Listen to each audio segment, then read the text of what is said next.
Part 1.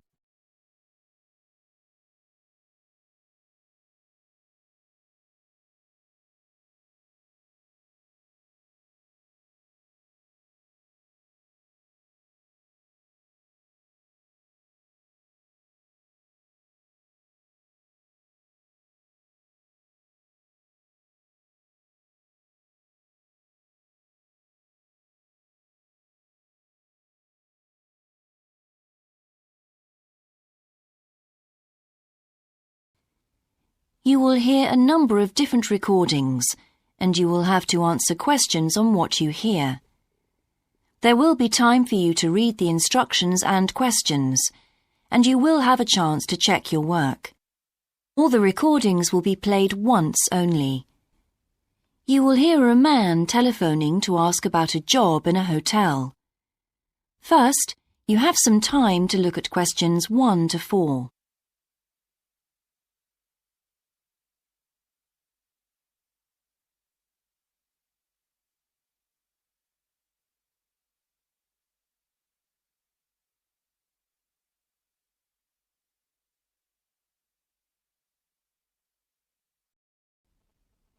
Now we shall begin.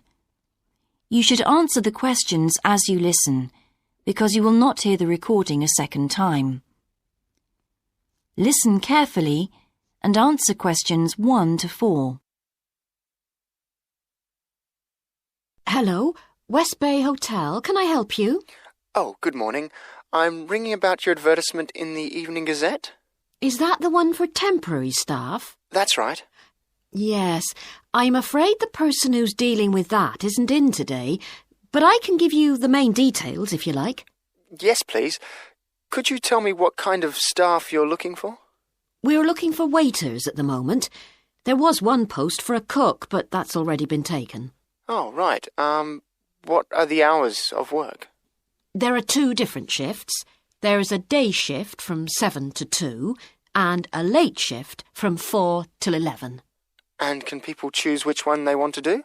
Not normally, because everyone would choose the day shift, I suppose. You alternate from one week to another. OK, I'm just writing all this down. What about time off? You get 1 day off, and I think you can negotiate which one you want. It's more or less up to you, but it has to be the same one every week. Do you know what the rates of pay are? Yes, I've got them here. You get £5.50 an hour, and that includes a break. Do I have to go home to eat, or...? You don't have to. You can get a meal in the hotel if you want to, and there's no charge for it, so you might as well. Oh, good. Yes, so let's see. I get £231 a week. You'd also get tips. Our guests tend to be quite generous. Before you hear the rest of the conversation, you have some time to look at questions 5 to 10.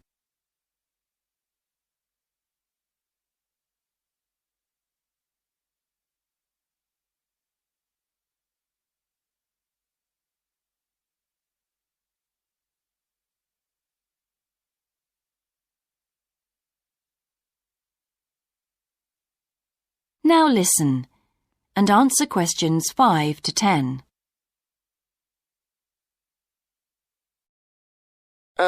Is there a uniform? What about clothes? Yes, I forgot to mention that. You need to wear a white shirt, just a plain one, and dark trousers. You know, not green or anything like that. And we don't supply those. That's okay, I've got trousers. I just have to buy a couple of shirts. What about anything else? Do I need a waistcoat or anything? You have to wear a jacket, but the hotel lends you that. I see. One last thing. I don't know what the starting date is. Just a minute. I think it's sometime around the end of June. Yes, the 28th, in time for the summer. That's great. I'm available from the 10th. Oh, good.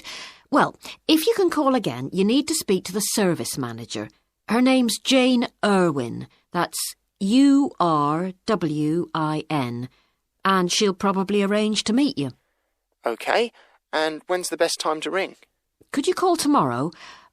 She usually starts checking the rooms at midday, so before then if you can, so she'll have more time to chat. I'll just give you her number because she's got a direct line. Thanks. It's 832009. 823009. No, 832. Oh, okay. Yes, I'll do that. And by the way, she will ask you for a reference, so you might like to be thinking about that. You know, just someone who knows you and can vouch for you. Yes, no problem. Well, thanks very much for your help. You're welcome. Bye. Bye. That is the end of part 1. You now have half a minute to check your answers.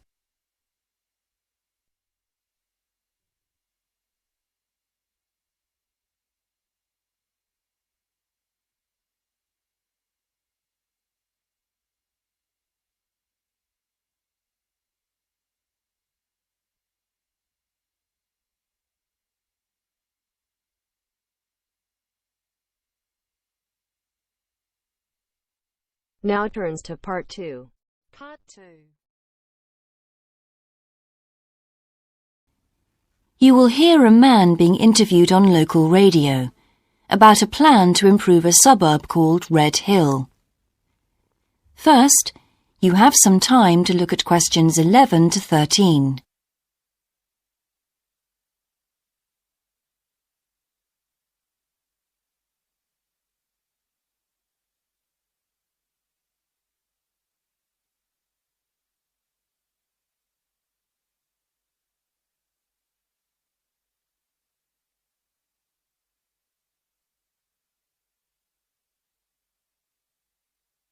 Now listen carefully and answer questions 11 to 13. Good morning and welcome again to your city today. With me today is Graham Campbell, a councillor from the City Council. He'll be telling us about the plan to improve the fast-growing suburb of Red Hill. Good morning, Graham, and welcome to the show. Good morning, Carol. Now, Graham, I understand that there has been a lot of community consultation for the new plan. Yes, we've tried to address some of the concerns that local groups told us about. People we've heard from are mainly worried about traffic in the area, and in particular the increasing speed of cars near schools. They feel that it's only a matter of time before there's an accident as a lot of children walk to the school. So we're trying to do something about that. Another area of concern is the overhead power lines. These are very old, and a lot of people we spoke to asked if something could be done about them. Well, I'm happy to report that the power company have agreed to move the power lines underground at a cost of $800,000. I think that will really improve the look of the area, as well as being safer. That's good to know. But will that mean an increase in rates for the local businesses in that area? Well, the power company have agreed to bear the cost of this themselves after a lot of discussion with the council. This is wonderful news, as the council now has some extra funds for us to put into other things like tree planting and artwork. Before you hear the rest of the interview, you have some time to look at questions 14 to 20.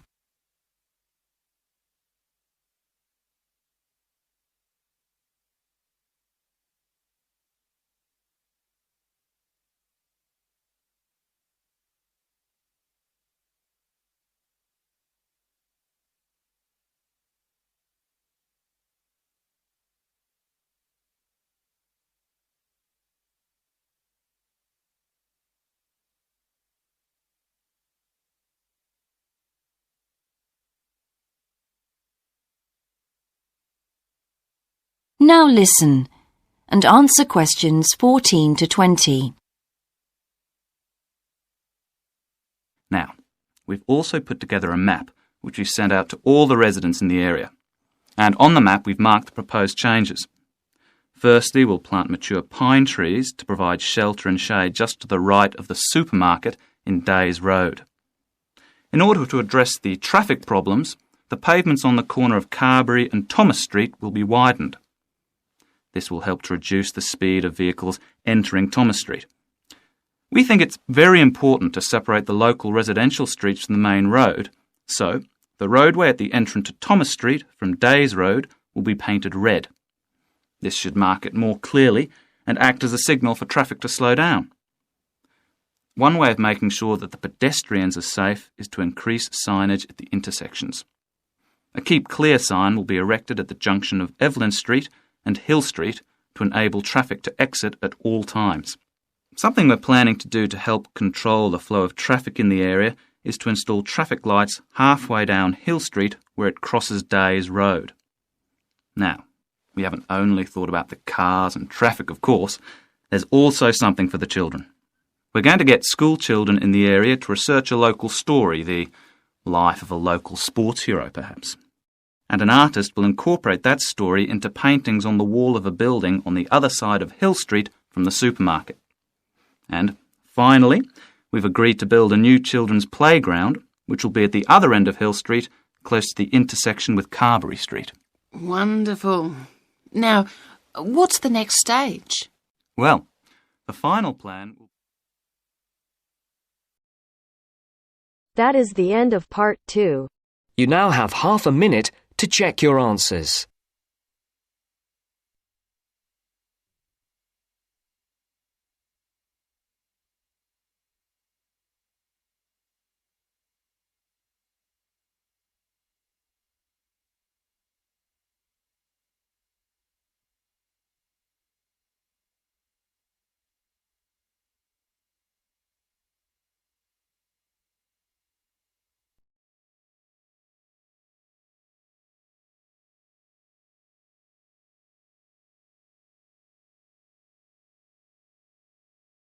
Now turns to part 3. Part 3. You will hear two students called Dan and Jeannie discussing their studies at university. First, you have some time to look at questions 21 to 26.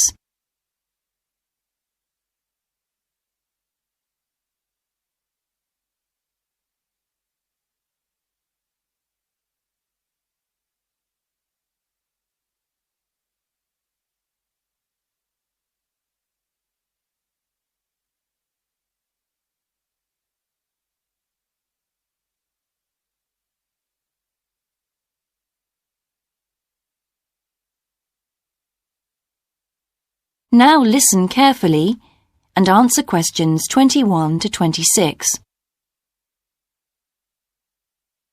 Hi Jeannie, how's it going? Oh, hello Dan. Pretty well, thanks. Have you managed to get the money for the course yet? Yes, that's all sorted out now, thanks. It took long enough though. It was practically a year ago that I applied to my local council for a grant, and it took them 6 months to turn me down. That's really slow. And I thought I was eligible for government funding, but it seems I was mistaken. So then I asked the boss of the company I used to work for if they would sponsor me, and much to my surprise, he said they'd make a contribution. But what about college grants and scholarships?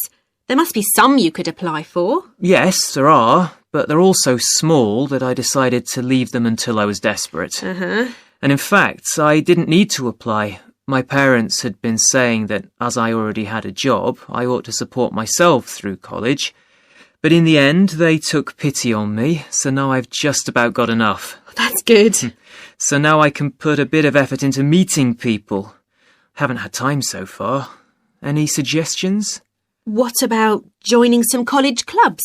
Oh, right. You joined several, didn't you? Yes. I'm in the drama club. It's our first performance next week, so we're rehearsing frantically, and I've got behind with my work. But it's worth it. I'm hoping to be in the spring production too. I've never liked acting. Are you doing anything else? I enjoyed singing when I was at school, so I joined a group when I came to college. I don't think the conductor stretches us enough, though, so I'll give up after the next concert. And I also joined the debating society. It's fun, but with all the rehearsing I'm doing, something has to go, and I'm afraid that's the one. Do you do any sports? Yes, I'm in one of the hockey teams. I'm not very good, but I'd really miss it if I stopped. I decided to try tennis when I came to college, and I'm finding it pretty tough going. I'm simply not fit enough. Nor me. I think I'll give that a miss. I'm hoping it'll help me to build up my stamina, but it'll probably be a long haul. Good luck. Thanks. How are you finding the course? I wish we had more seminars. What? I'd have thought we had more than enough already. All those people saying clever things that I could never think of. It's quite interesting, but I wonder if I'm clever enough to be doing this course. I find it helpful to listen to the other people. I like the way we're exploring the subject and working towards getting insight into it. How do you get on with your tutor? I don't think I'm on the same wavelength as mine, so I feel I'm not getting anything out of the tutorials. It would be more productive to read a book instead. Oh, mine's very demanding. She gives me lots of feedback and advice, so I've got much better at writing essays. And she's helping me plan my revision for the end-of-year exams. Do tell me, I always struggle with revision. Before you hear the rest of the discussion, you have some time to look at questions 27 to 30.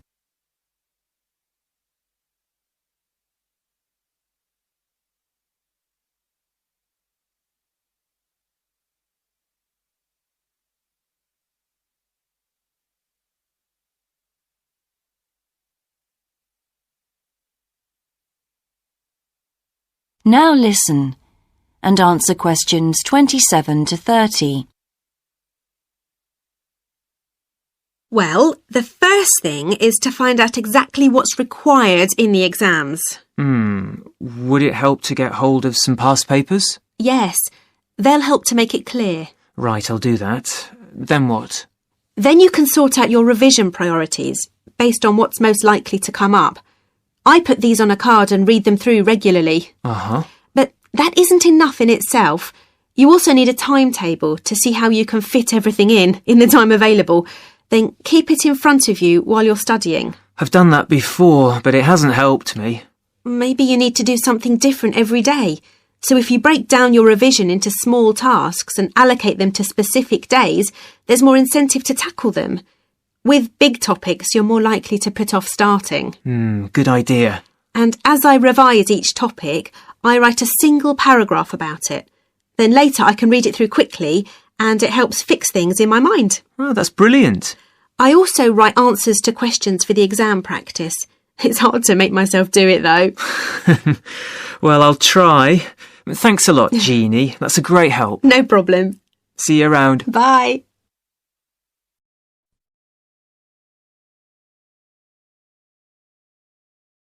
That is the end of part 3. You now have half a minute to check your answers.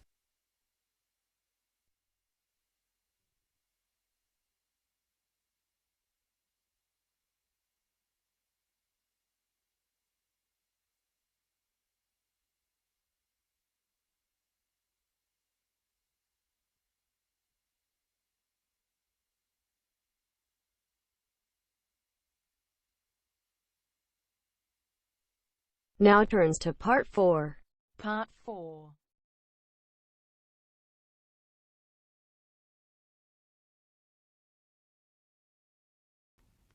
You will hear a lecturer giving a talk about Australian rock art to a group of archaeology students. First, you have some time to look at questions 31 to 40.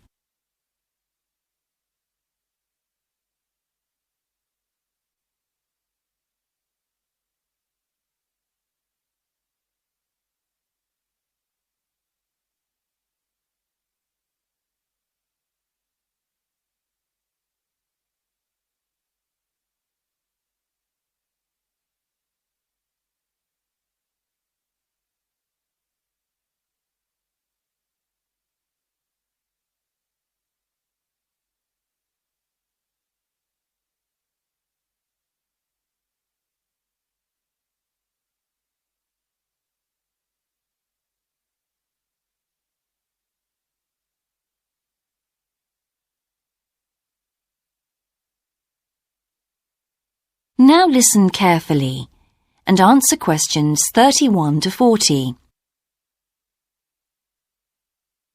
Good morning, everyone. I've been invited to talk about my research project into Australian Aboriginal rock paintings. The Australian Aborigines have recorded both real and symbolic images of their time on rock walls for many thousands of years.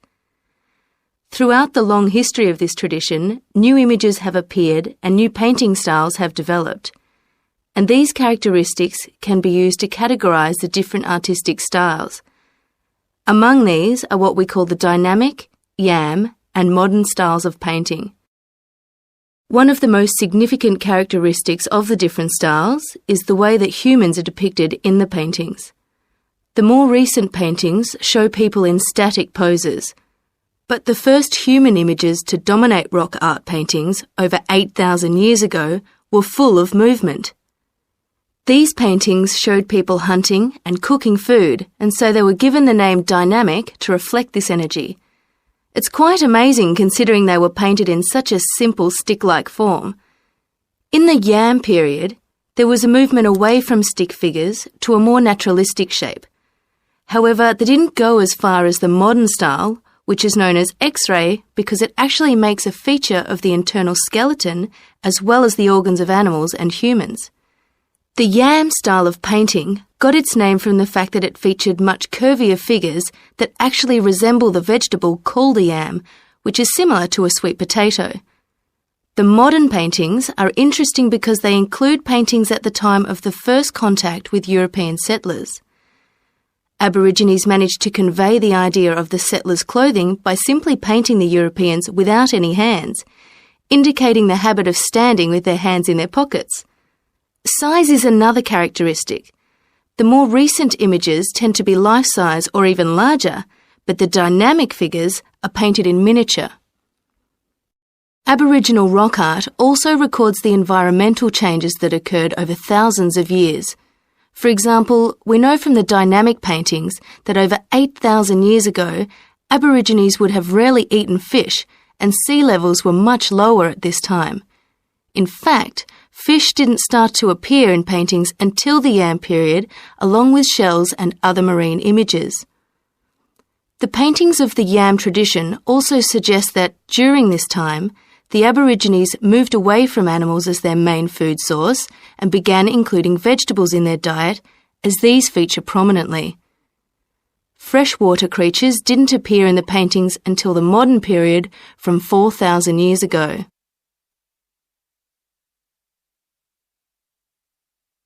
So these paintings have already taught us a lot. But one image that has always intrigued us is known as the rainbow serpent. The rainbow serpent, which is the focus of my most recent project, gets its name from its snake or serpent-like body, and it first appeared in the Yam period 4,000 to 6,000 years ago. Many believe it is a curious mixture of kangaroo, snake and crocodile. But we decided to study the rainbow serpent paintings to see if we could locate the animal that the very first painters based their image on. The Yam period coincided with the end of the last ice age. This brought about tremendous change in the environment, with the sea levels rising and creeping steadily inland. This flooded many familiar land features and also caused a great deal of disruption to traditional patterns of life, hunting in particular. New shores were formed and totally different creatures would have washed up onto the shores.